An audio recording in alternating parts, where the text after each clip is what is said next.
Well. Good evening, everyone, and welcome to EduTALK.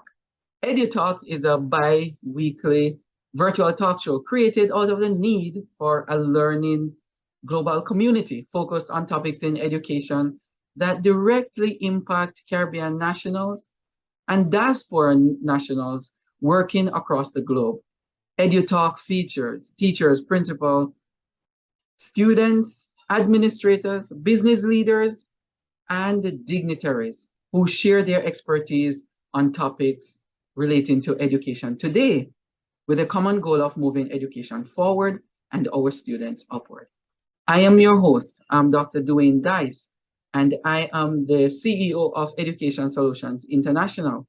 Please visit educationsolutionsinternational.org and subscribe, as well as keep up to date with the happenings that are going on in Education Solutions International Network.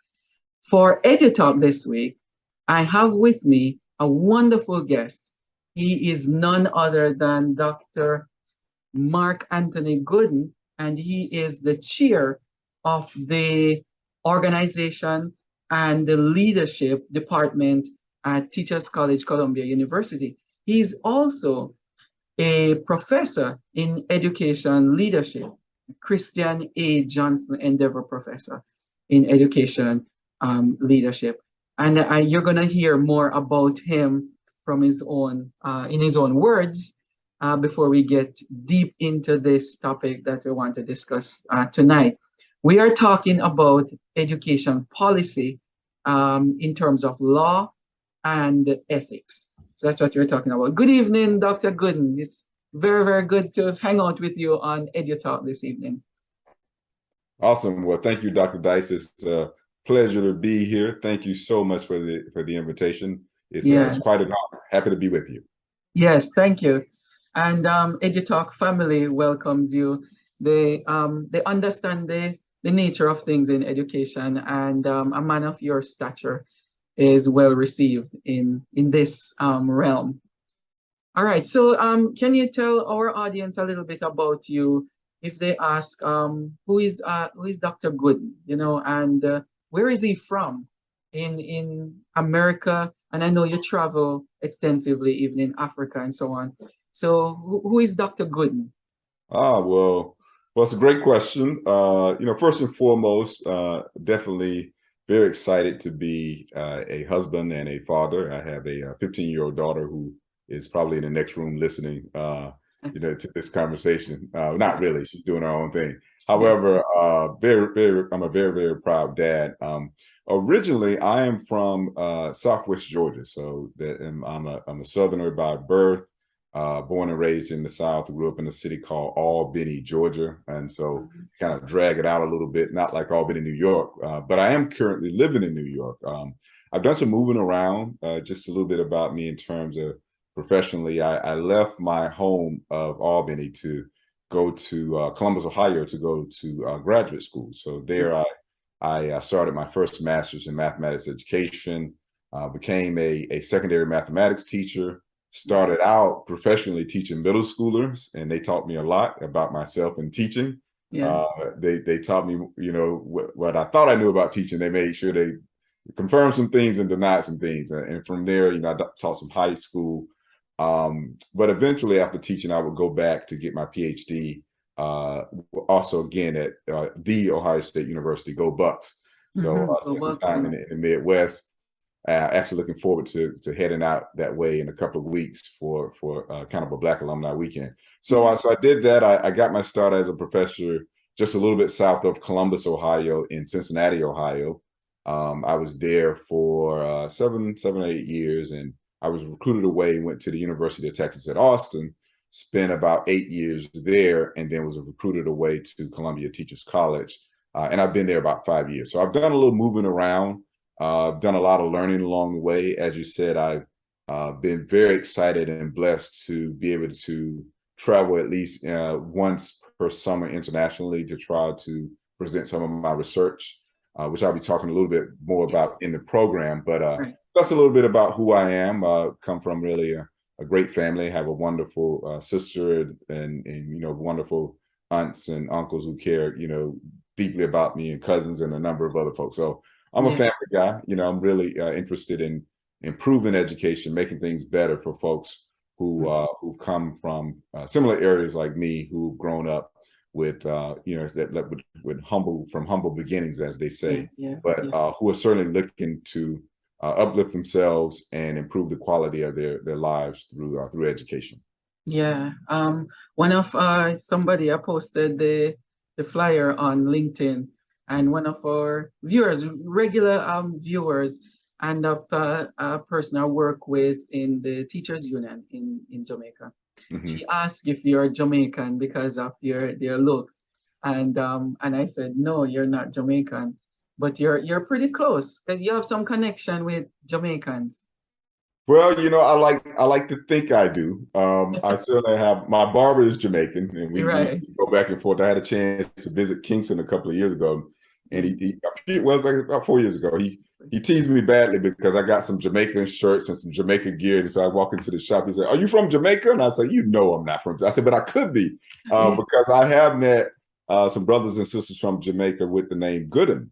And Yes, so we yes. always ask that question. And so, as you know, we are people who have been spread all across the diaspora. So it is possible. I also like to think and sometimes claim that I may be from Ghana. Yes. At this point, I would be saying I don't know, but there could be a connection of both. I tend to think about the connections there. So the truth is I don't know at this point, but I'm certainly looking to dive a little bit deeper into my ancestry and figure out which one of those. I actually know I'm going to do the African DNA test. I had a scholar at Columbia explained to me why I shouldn't do some of the others.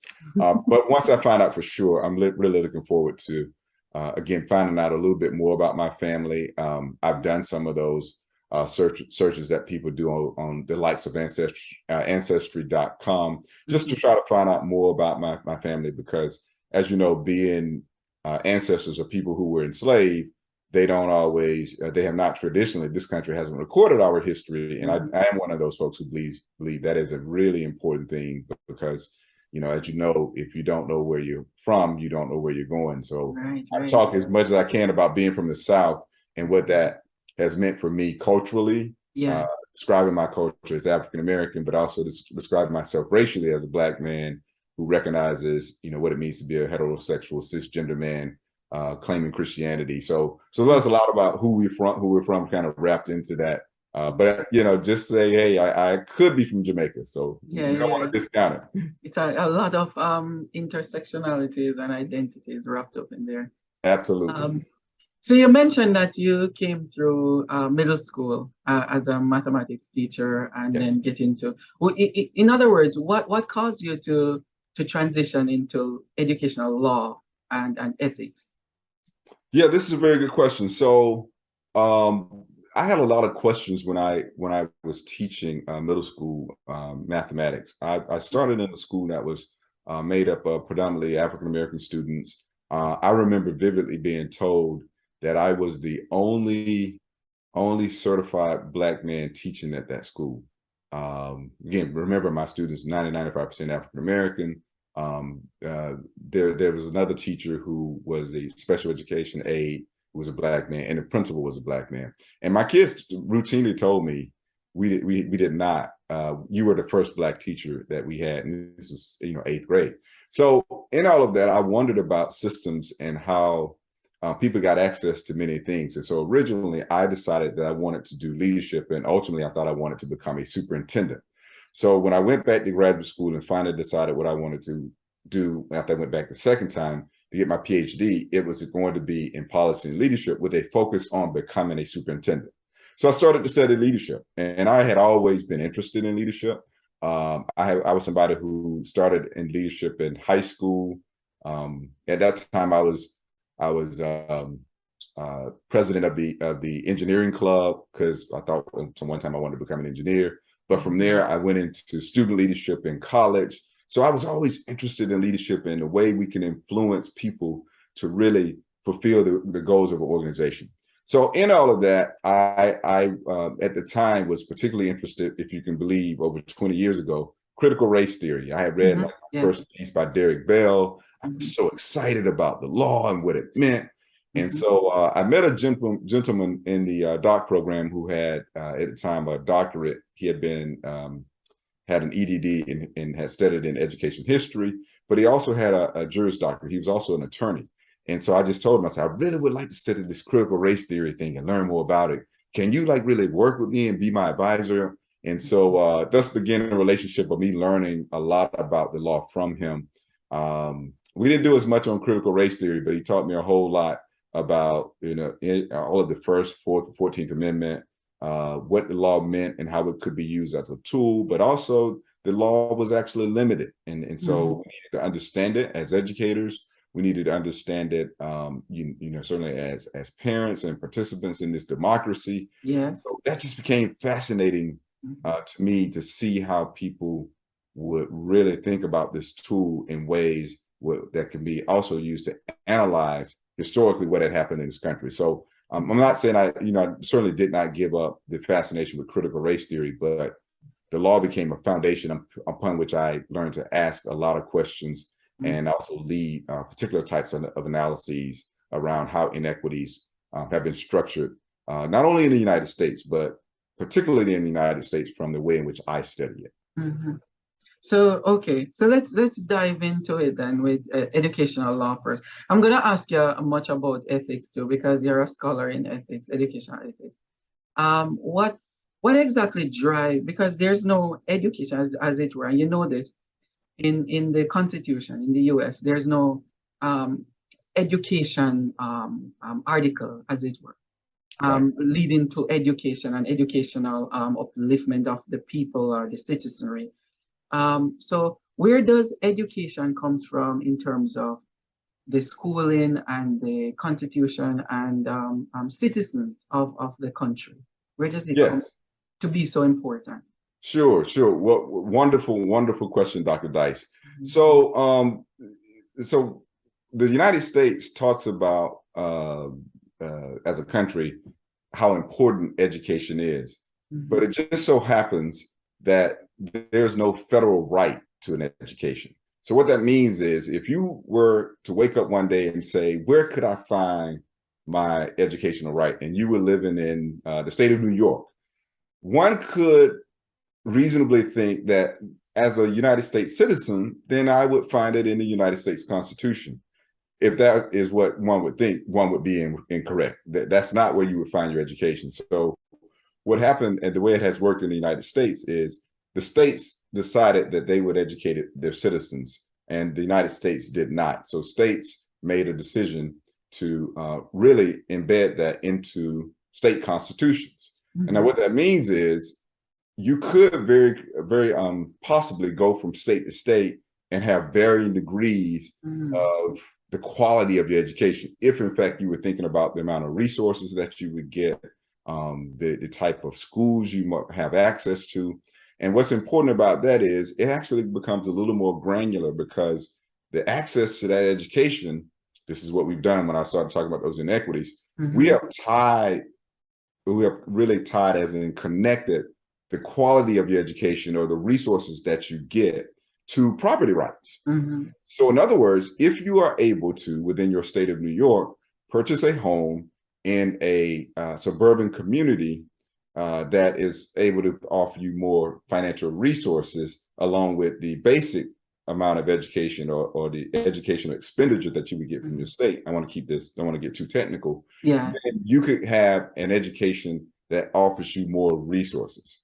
And the thing is, what that means is, when we're thinking about education across different locales or different areas or different cities or different towns within a state, it is going to vary.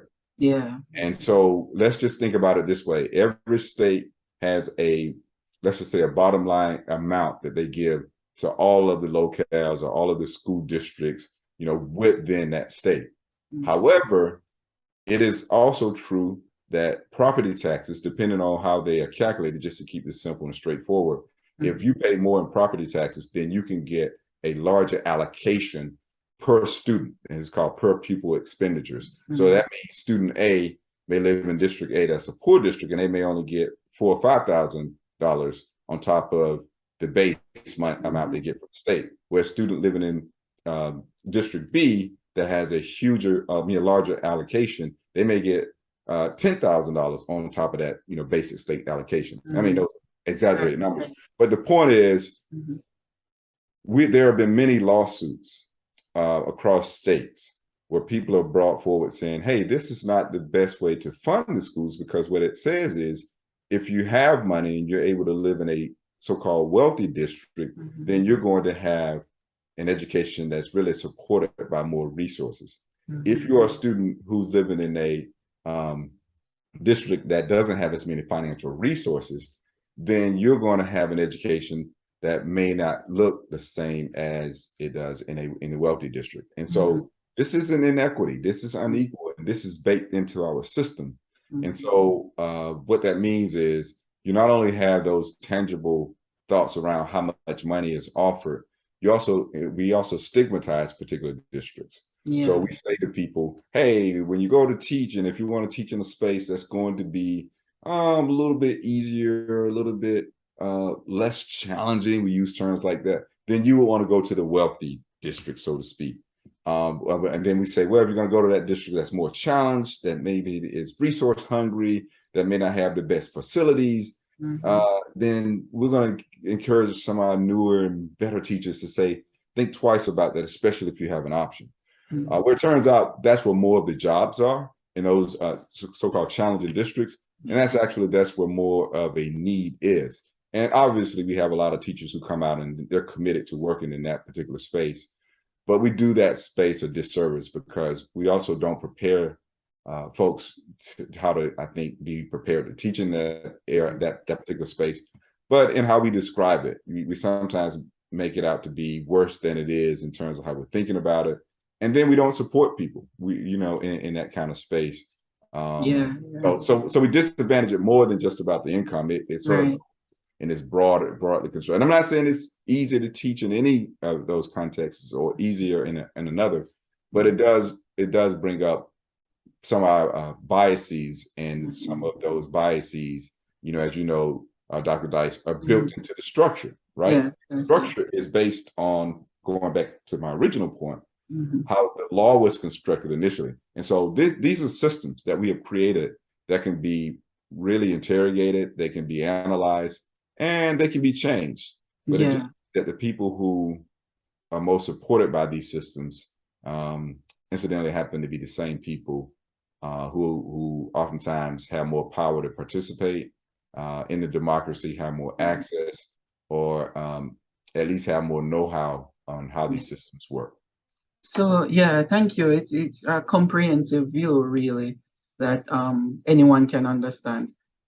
So from different states, you might know. So I'm thinking that you leave like New York City with all the resources and so on, and then you move down to maybe Delaware or Ohio or somewhere in maybe Detroit or something, and you find out the very, very different way of seeing resources and people who are willing to put in the work or to get federal funding to do the work there. It's very different. Yes.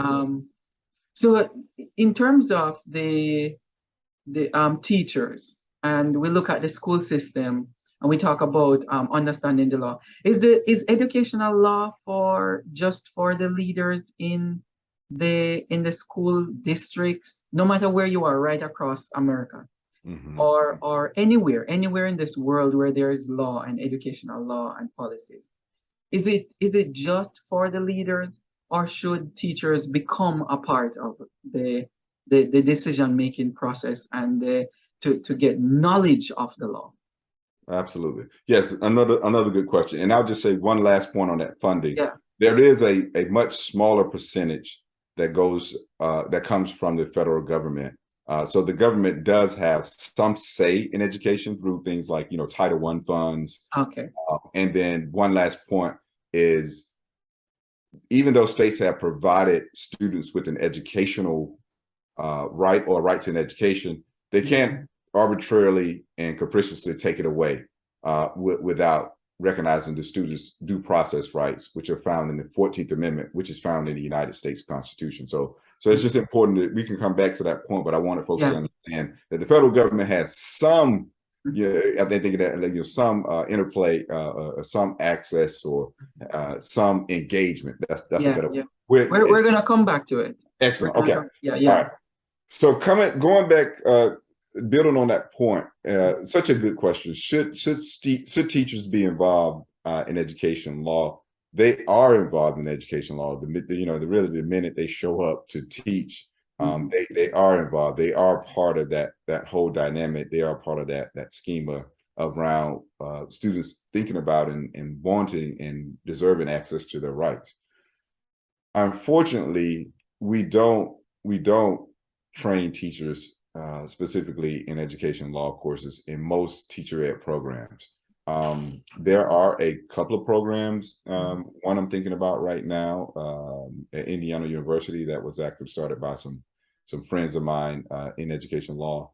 But by and large, teacher ed programs have quite a few courses, and it's a packed curriculum, certainly aware of that, but there isn't necessarily an education law course. And most people think of education law in the sense that this is going to be what principals need to be aware of, because they're going to be handling discipline. They're going to be thinking about the budget, and they're going to be thinking about the finance, and they're going to have to be aware of teachers' rights and students' rights and responsibilities. And so we tend not to think of it that way, but I would love to see us start to think differently about that. What if teachers got access to an education law course or seminar? I certainly have done trainings for teachers in the past, and they are so especially at the bachelor's level. Yeah, at the bachelor's level, and they have really appreciated, and they've had really great questions. And as we become or remain at least a pretty litigious society, and we may circle back to this, you do have a larger number of students who are very much interested in their rights. They want to be responsible citizens, and they want to participate in the democracy. But we see a lot of students now who are interested in they have questions about what's the appropriate way to do a walkout, for instance. Or what if we disagree with something, and can we protest that? And is that and oftentimes they're asking the teachers those questions before they're asking the principals. They have more access to the teachers, so obviously they're asking them. But yeah, it's a very good question and great. Yeah, because I was thinking why I'm asking you. When I was working in Florida years ago, I remember there were teachers there, and I was teaching math and science at the time. I think it was 6th grade or 5th grade, one of them, because I moved up to a middle school eventually. Okay. And I remember the teachers from the union, the Hillsborough County Union, they walk out and they went down to the headquarters, and they were marching around in the streets with placards, and they have blue shirts on saying, "Stand up for public education." And they were telling me, they were saying, "Come on, you need to come and march too." And I said, "I don't really want to do that. I really want to stay in the classroom and teach. You guys can go ahead and do that." And it's one of them pulled me aside and said, "Don't you know your rights? Don't you know that you need to come and march with us, and more numbers, and the numbers matter," and so on. And I'm thinking years after, eventually I went down there, but I felt like a fish out of water, because I'm not used to the shouting and on the street and so on. And it's years after I'm seeing what is happening in the society, in the street. And I figured that maybe if we march, then we might get more things done. We might get more policies and laws change, and so on. And then I'm thinking, instead of doing that, should we become more involved in terms of making laws, contributing to the laws, asking for our seat at the table, because we're educators and it's educational laws. So that's my thinking around it. Yes. So nicely framed questions. I don't know if it's an either or. Oh. It might be in the sense of both. Both and. Should teachers be prepared to stand up for their rights and protest and walk out if necessary? the answer to that is a little more complicated. For me, it's not a resounding yes. I would say it depends. I think that teachers have an awful lot of power, which is going to lead me in the second part here in a moment. Certainly within the classroom, I was faced with that same question about, do I strike or do I take time away from my kids who I feel like really need me for a number of reasons, or do I go out and in support of my colleagues? And for us, Dwayne, one little thing we should mention here is there's something about being in those so-called at-will states, right? Oh, so knowing your right is very, very important in states like, Texas and Florida, where you have more limited rights than unionized states, like Ohio, which is where I started teaching. And so the CEA, the Columbus Education Association at that time, and still is a very powerful organization in terms of, being able to have a closed shop. So if you come there, you have to pay a certain percentage, even if you're not in the union, it's like $10 more to be in. So you're like, okay, might as well join. But it's one of those things where that it becomes really important, going back to your other point, that teachers and leaders need to be, in some ways, I know teachers and leaders, we have so much, they have so much to do, but how do they participate more broadly in these policy conversations? How do they specifically get access to state legislators who oftentimes are listening to people who are outside education and also, dare I say, almost anti-teacher, anti-leader? You know what I mean? Like they don't know education, but everybody sort of finds it's easier to say that those teachers and leaders are suspect without really knowing, not having stepped a day in the class. It's like, I think I got it, no, you don't. And that's not to say all teachers and leaders are great and fine in their own, but it's a very complex kind of job that really requires a lot. And I think teachers and leaders can specifically speak to legislators in a way to help them understand this is what the profession is. This is what I would like to see. And here are some of the challenges that you may not have thought of. And so I think they have to certainly figure out more ways to be in those conversations without just, once again, I don't want to be ridiculous and say they're burning themselves out. Very few teachers I don't know teachers who walk around saying, oh, think about how much free time I have. But I do think that there are teachers, and I've seen this, who become very creative, even in some ways entrepreneurial in how they have provided professional learning for their fellow teachers. I was so impressed with some of my former students created this space called like an unconference in Texas. And it was a teacher-led space where they really drew upon each other's wisdom. And it was so smartly done. And a lot of it was delivered virtually, and they had to come in and be a speaker. But it was teachers passing along that wisdom and support, which is what I've always thought was so very powerful. And just a quick story, when I was teaching, I was part of a lot of different groups, but one of which was the Critical Friends group, which at the time was funded by the Annenberg Institute, and out of I think it was at Brown University. And I would have my principal come, and I was pretty good at classroom management and engaging my kids. And so my principal would come, he'd do the checklist and say, Gooden's good. But as a part of Critical Friends group, my peer teachers would come to see me, and they would keep copious notes on all of the things I was doing. And we would have a pre-conference, we would have a teaching, and we would have a post. I was nervous through the whole thing, especially when they came, because it was my colleagues, and we would sit in that space after the fact, and there would be cool feedback, like what you didn't do so well, you can do better. Warm feedback, but the learning was at the highest level, all generated by my peers. And that's when it really mattered. The principal, like I said, I mean, they were great if I did classroom, nothing against them. I'm just saying at the time when I taught, they were like, he has it. But my teachers, fellow teachers, they had like some really so tell me about what you were really teaching. What were the objectives and what's the content is, and that's, oh my God, I'm overwhelmed. But it was great to engage with them. And even now, that is a great space, which is what my students were doing, recreating that unconference, which was so, so very powerful. Wow, that's good. And it's leading teachers and growing leaders out of teachers. That's exactly what we need to go back to, really, in education. When they talk about reimagine education, that's exactly what they need to reimagine it to be. So we mentioned so a little bit about law and understanding the law and understanding our space in the law, educational law. So you have and before we go to ethics, talk about the Constitution, because even though it doesn't talk specifically about education and creating access to for education, it's on a state level. The Constitution, as you mentioned earlier, gives kind of like access and or forgot the term now, but it provides opportunity. So, for example, not to infringe on the citizens' rights, which is in the 14th Amendment, due process, and so on.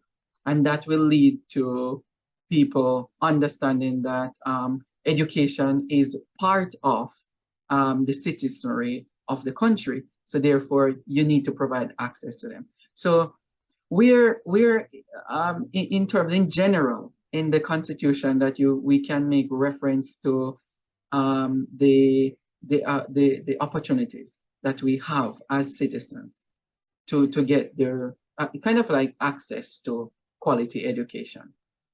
Yeah, absolutely. So when we think about education broadly, it turns out or say it differently, when we consider the purpose of education, we start to broaden our lens for what it is and what it's about, right? So, for instance, if somebody were to say to you, or were to ask the question, my goodness, the United States seems to be, as a nation, invested in this education thing. You know, obviously, people give some of the typical answers. Well, this is how, as I was saying earlier, you improve your quality of life. You know, this is how you learn how to do those basic things about reading and writing and arithmetic, so to speak. But what are some of those higher reasons? So some of those higher purposes of education, and one of those, going back since I think the founding of this country, was to educate the citizenry so they could be participants in the democracy, right? So that they could learn what it means to engage and how to get access to those things like constitutional laws, and how they could really be participants in the government and protest when they're supposed to. So when we start thinking about, we can question the government, right? And we have certain things that we're supposed to be able to have as United States citizens. We think about the Bill of Rights. We think about that being the first 10 amendments to the Constitution. First Amendment, we all know. The Second Amendment is really popular these days. There's a lot of debate about that. People, I remember I lived in Texas. Second Amendment is very important. Access to my guns.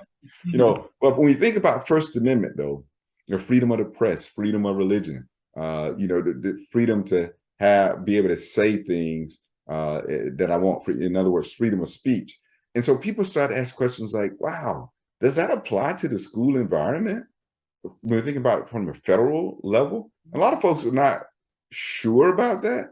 And the answer is yes, it does for students. So people are like, wow, wait a minute, students have First Amendment rights? And it just so happens in the year 1969, there was a case decided, Tinker versus Des Moines, that said students have First Amendment rights in schools. And those are rights that educators have to be prepared to recognize. Now, are these rights unlimited? Absolutely not. Do they look the same as adults? Are they coextensive with those of adults? No.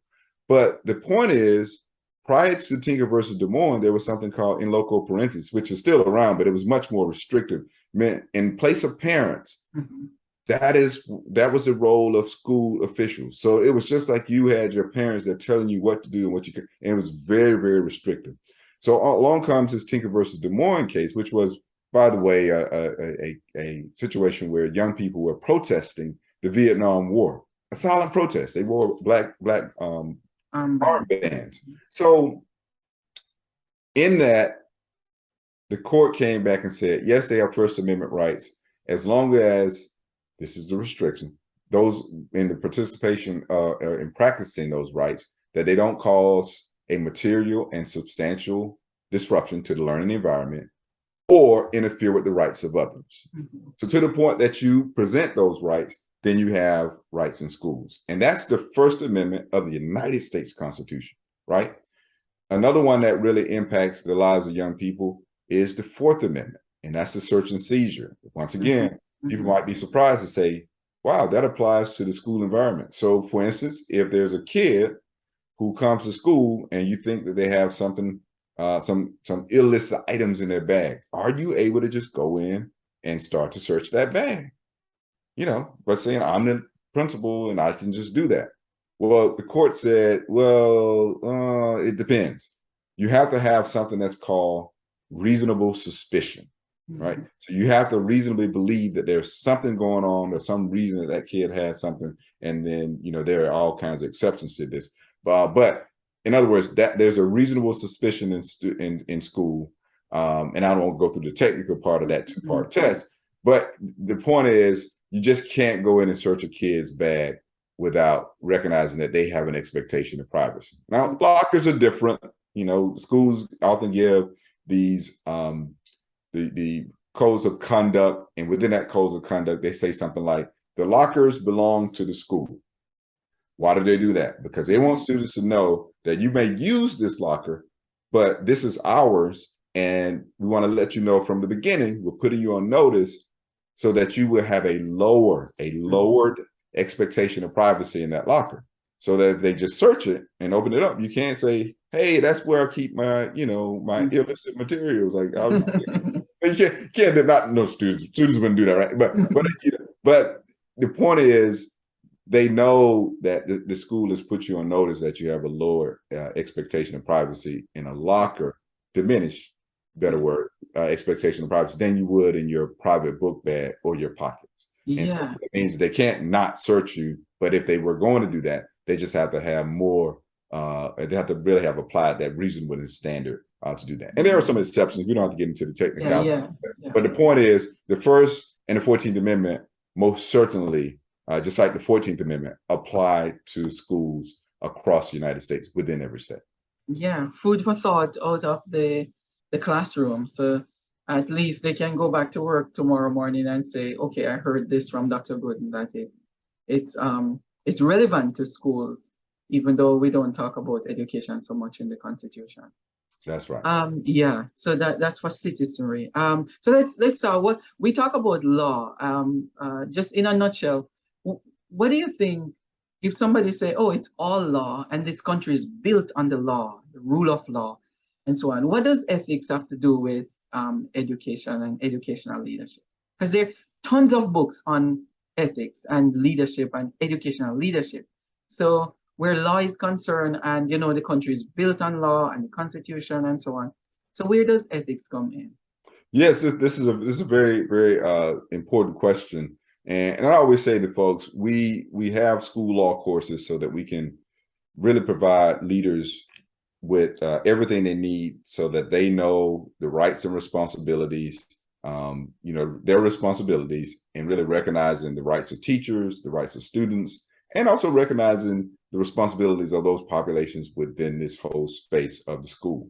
But that also includes, you know, community participants that need to have an understanding about what the board's responsibilities are. And so I think leaders need to have all of those things and have some way of grappling with them and understanding them, not to mention their own personal rights and responsibilities as leaders working within that space. So there's a lot of pressure on leaders, as you might imagine. However, I always say there's an additional kind of amount of tension in that. And so I said that the law, in all of its breadth and all of the things that it has and all of the pieces, represents the floor, right? It tells you, like, at a minimum, these are the things that you need to be doing if you want to be considerate and recognize the rights of individuals in your space, right? But that floor is not enough if you intend to be an ethical leader. If you want to really do things that are going to mean, like I said earlier, using the law as a tool so that you can really uplift people, so that you can make this environment more equitable, more accessible. Mm-hmm. You have to use that law as a tool. So the law represents the floor, but ethics represent the ceiling.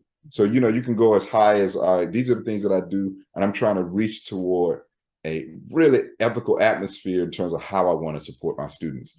And at times, honestly, it's going to feel like there's some tension around what I'm thinking about the law. We're not saying go out and do illegal things and break the law, but sometimes we have to be honest. The law has not been clearly established on some rules and rights and responsibilities. So just think about what happened in 1966 in the 1960s prior to Tinker versus Des Moines.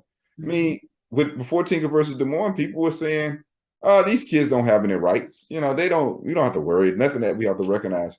But I'm just imagining there were some leaders that said, "Well, maybe technically they don't have any First Amendment rights, but we want to teach our students what it means to be good people. We want to teach them to be what it means to be ethical. Like, even though I may have more power than students, I don't want to mistreat my students, right? I want to show them that even though I could do these things to them, I want to show them the way in which what it means to participate in a democracy in ways that are fair and equitable." So those terms, when you start to use those terms, yeah, they're not divorced from the law, but they start to kind of take you well beyond this sort of litigious, strained relationship. And relationship, another important word. We want to use the law in ways that support our students. We want to use the law in ways that really say, I know what the law is, and I want to make sure I recognize and I adhere to it. But at the same time, I may want to press on a little bit to be a little more supportive of that family that may need our support. Or, for instance, zero tolerance policies. You know, this country is still reeling from those. Yeah. Some people were just like, we're going to interpret these, the strict letter of the law type of, and indeed, they left very little functionality and left little discretion for leaders. And the big D is the discretion. That's where leaders excel. That's when leaders are their best. When they can push against the envelope and say, this is what I am doing for my kids. I know historically my kids, for instance, come from a population where they've been marginalized. They have not gotten full access to the law. And frankly, in many ways, the law has been used against them. Yes. And these are very, very difficult things to grapple with. I always say to people, we wouldn't have the kind of rights and responsibility, the kind of rights we have for folks who were historically marginalized, if we did not have people like Dr. Martin Luther King and participants in the civil rights movement saying, there is a thing called civil disobedience. And so what Dr. King said, you know, we are for laws that are right and just, that recognize the humanity of people. But if there are laws that really diminishes people's humanities, that humanity, and punishes people, make them feel less than, then that's not a good law. And we've got to interrogate it. We've got to question it. And if it's bad, we've got to find ways to throw it out. And so I don't think that has gone away. We still have laws that are bad. We still have laws that have what's called disparate outcomes. You know, on its face, it may be a law that's neutral, racially neutral, so to speak. But then when it's applied, you find that, wow, there are some disparities. It's just some, should we be asking questions about the construction of this law? Should we be asking questions about how it's applied? At the very minimum, we should be asking questions. And that minimum is when we start to move toward that ceiling of ethics, right? Because you say, there's a law there, there's a rule, but I kind of think that rule at its basic level is doing something that we don't want to happen. And what's happening is it's pushing a lot of our kids out of school. And turns out it's a lot of kids who traditionally would be pushed out anyway. So we got to really go in and examine it and ask some better questions. Yeah, that's very true. Very, very true. It kind of reminds me of people who say, colorblind. I don't see color, but then they start talking and the decisions that they make, you're starting to wonder. So then ethics and law, it seems like it's two sides of the same coin when you're leading. If you talk about the floor and the ceiling, which is the law, and then you have to rise above it, exercise some ethics in your leadership. It kind of leads people to think about the idea of what is happening now in the nation, where should they teach about race in terms of critical race theory and this baggage that it carries with it, because a lot of people don't understand it.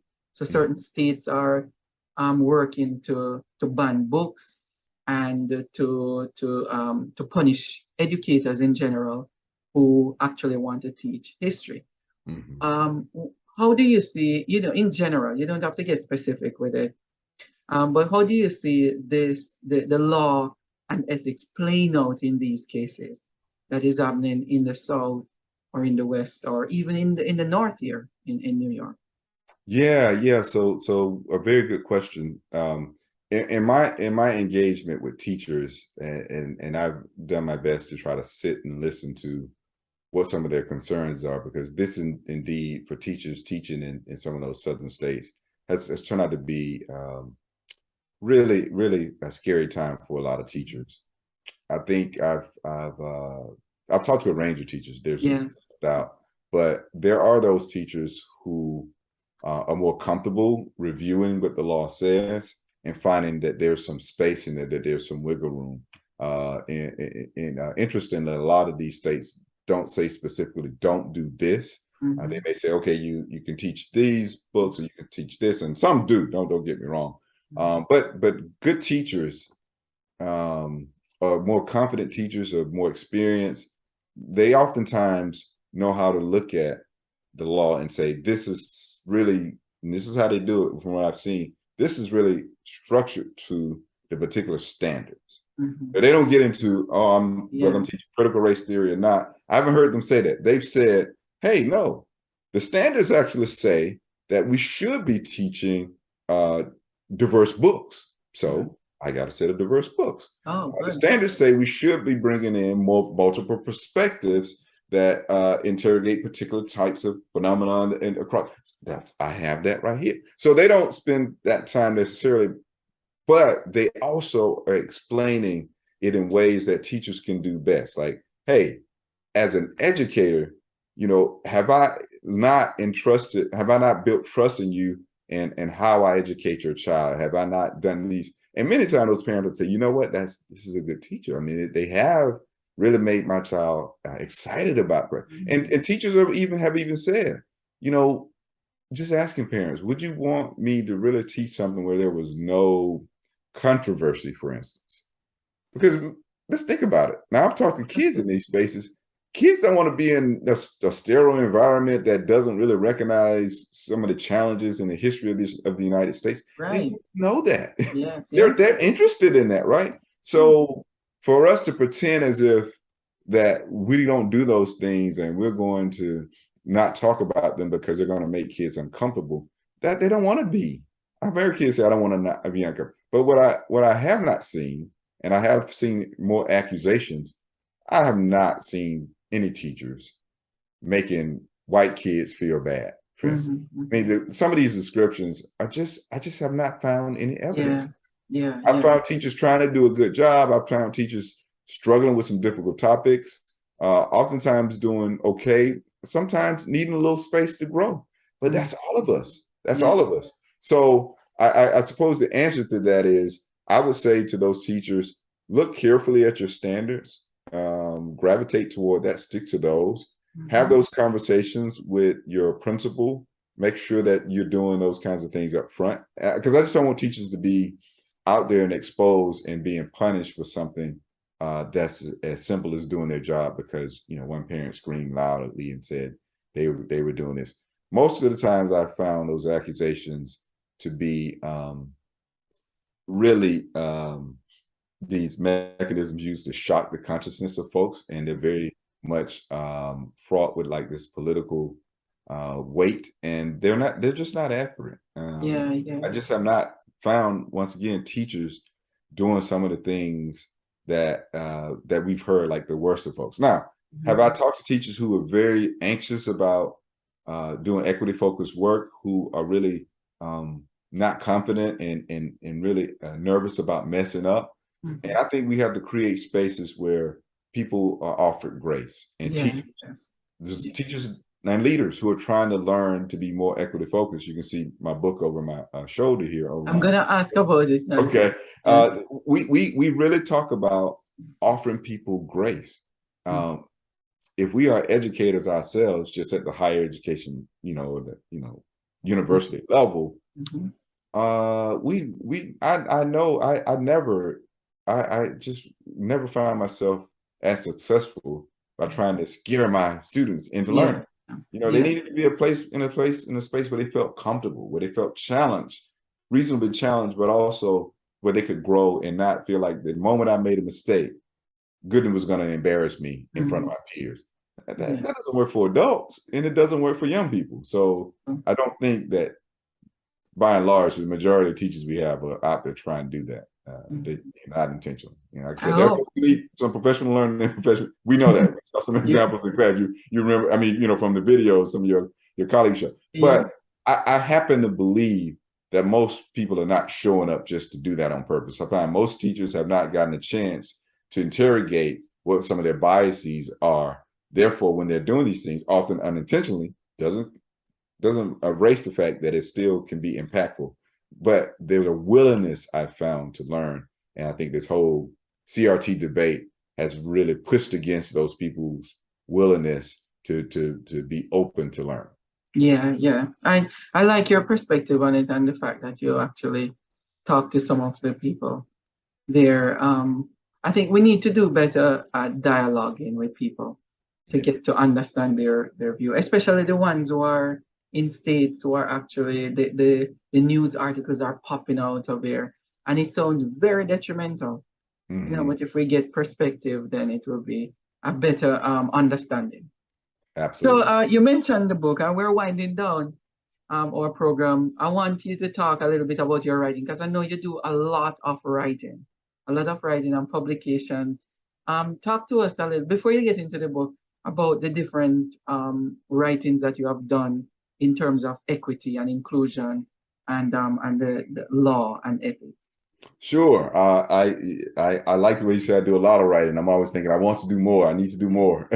uh, yeah, I have written articles for research journals, and I've been so honored that several of my colleagues have picked those up and have used them Mm-hmm. in their courses. For example, I wrote an article with my colleague Dr. Dorde on you know, do you see what I see, where Mm-hmm. we really did a study with some aspiring leaders and tried to understand what would be the impact of having them engage in racial reflections. And so Mm-hmm. that's been a foundation for a lot of questions that we've had about leaders just wanting to learn more about how they could improve by going through that uncomfortable door of racial reflection. And so we did that, and I've done some pieces just looking at how leaders can build, how really universities can build exemplary prep programs, and what are some of those elements that preparation programs should have. And it turns out they pretty much align with what the research says they should be. Like if you want to have really solid principal prep programs, you want to have you know, a highly selective recruitment process. You want to make sure that you're paying attention to how you select leaders once you recruited them. You Yeah. want to have a system that looks at a holistic process of bringing people into that space versus just kind of the GRE scores.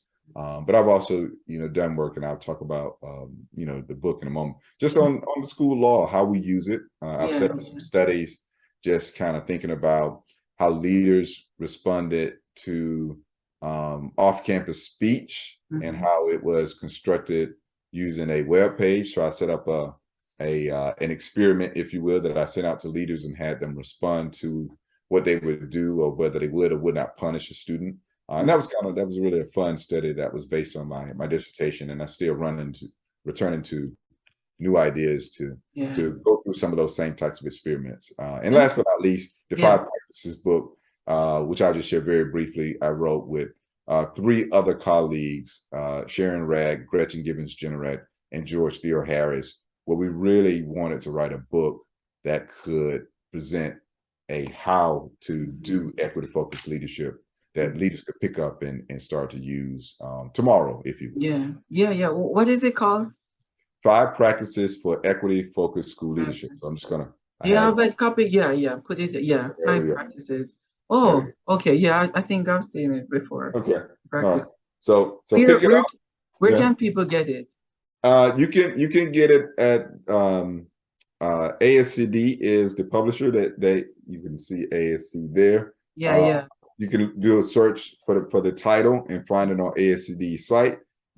It's also available on Amazon.com. But I know those 2 places have it, and you can get it quite quickly. And Yeah, it's been selling well. We've had quite a few Good. people reach out to have us do talks on the book. Yeah. And really, the summary I'll say is my colleague Sharon Rad was really took a leadership role in it. But it took us a couple of years to write the book. We didn't rush to write it. All four of us have been in higher education. I'm thinking each one of us has been, average 20 years in higher education, probably 25 years in higher education, plus our K-12 experiences. Good. So we really just had this idea that we wanted to bring together some of the best of what we had been doing in trainings and put it in a book, because people would ask when we would do trainings, like, is there anything I could do to follow this up? And we'd be like, we probably should write a book.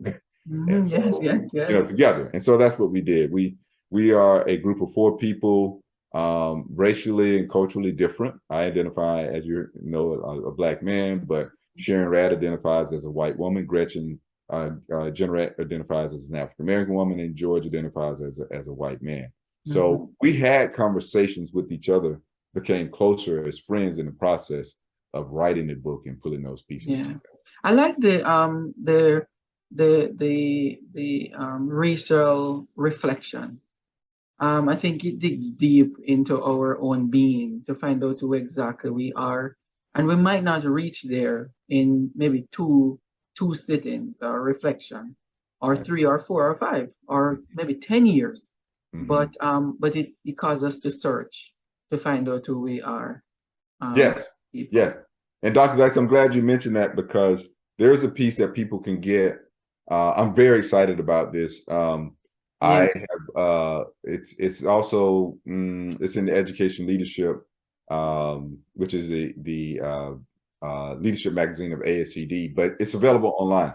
And you can look up my name, Gooden, and it's I'm forgetting the title. It's something like, "Why Would I Do a Racial Autobiography?" or something like that. Oh, okay, yes. Yeah, and that chronicles really, I believe, 4 students who had gone through one of the programs I was teaching at different times, and then principals at different times over varying numbers of years, I'll say it that way. And so I had this idea of a question, really, like, is that racial autobiography something that they were still using? Was it something that they sort of put aside? And so I reached out to several of my students, and these were the 4 who we ended up using in these interviews, and they all were using the racial autobiography, and it all explained how it had an impact on their practice. And I won't ruin it for people. It's very fascinating if you can just pick that up, and it's mostly in their words with very, very minimal analysis from me around what I saw. But it would be great for leaders to read that and understand why they use it, how they used it, and why it may be something they should consider. But thank you for sharing that. We're gonna put a link on our website about it, so that they can. And I'm gonna drop a link to your book on our website. So I'm gonna put a profile there, so people can get to it really quickly. Awesome. From our network. Dr. Gooden, what do you think of? I'm closing off with this final question. What do you think of most of the time in terms of you're in the organization and leadership department, and you're leading in one of the most prestigious institutions in the world, and you have people you're training day by day. So what as a leader, what are some of the things that go through your mind when you see equity or inclusion, and you see diversity happening, things are changing, and you mentioned the years that you have been in higher education as well as K-12 classroom. So what's the change or the times like these days? No, and I think that's a really good question. I would say, for me, I work with just a fascinating group of people, right? And I tend to work across multiple levels, from my colleagues in higher education in the Department of Organization and Leadership. I didn't get a chance to talk a lot about it. I know this wasn't about that, But there really are some fascinating trainers or leaders, and I get to go to work every day and work with these folks. You got people doing everything from training folks in corporate spaces to training people at non-profs, right, training nurses who want to be leaders in spaces. So we have all of that and more, right? So for me, this is a constant struggle. It's a very real struggle. I have learned over the years that it is hard work. But that doesn't mean I can't laugh sometimes. It doesn't mean I can't make friends in this work and engage with them. And we really get into a space where we can rejuvenate ourselves and commiserate sometimes, seriously. But it's one of those things that I've learned that this is a long road, right? And you want to make sure that you have some strong allies. You want to make sure that you're in the space with people you enjoy. yes. But at the same time, we do not want to forget about those folks who are suffering every day in different kinds of ways around us. I mean, I think I'm very, very lucky and blessed to be in a space to have gotten some accoutrements to insulate me from some things racially to some extent, because I know that there are really complexity around intersectionality and socioeconomic status and all these other things as well. And we talk about in the book, like, race is not the only type of identity we discuss. It is where we start, but we talk about other ways that people are marginalized for the purpose of understanding that we are trying to build a community with this work. So I guess I would leave with saying that I feel like I'm very blessed to be able to get the opportunity to work in this space, even though it is not easy. It gives me a platform, and I want to be really, really careful and responsible in how I use that platform to continue trying my best to make a difference. So leadership, it's about really taking everything I have to do my best to influence people, oftentimes who are smarter than I am, who have more access to certain things than I do, to make this world a better place. And so very happy to be in this space just for a period of time. And I'm always learning. I've been learning. I'm the professor, as they say, but for me, professor is really more about being the lead learner in some of these spaces. And sometimes I'm not the lead learner, but I'm really looking to learn as much as I can. Yeah. I really enjoyed the law class that you had with us at Columbia. I'm glad. It's the experience was overwhelming, and still I have to go back to my notes every time and this, you mentioned the cases, and I'm thinking they're popping up again in my head, and I can recall, even under the circumstances when we actually learned them. So it's always a learning for all of us. All of us. Absolutely. Thank you so much. Yeah, And just thank your family too for lending us you for this short period of time to discuss with us law and ethics in education. I'll be sure to do that. Yes, yes. And thank you so much. And you're welcome anytime. I'm gonna invite you back on, later on when we have some more time and we can talk on here. Viewers, thank you so much. You can drop your questions or comments in the chat below. Thank you for coming on. This is another EduTALK, another week, and I'm very privileged to spend the time with Dr. Gooden. Please stay tuned. Go on educationsolutionsinternational.org. You can subscribe to our YouTube channel at Education Solutions International TV as well. And just stay tuned for wonderful shows and very informative sessions that we have here. And we will see you all next week with another show. Okay? Walk good, everybody. Take care. Bye-bye.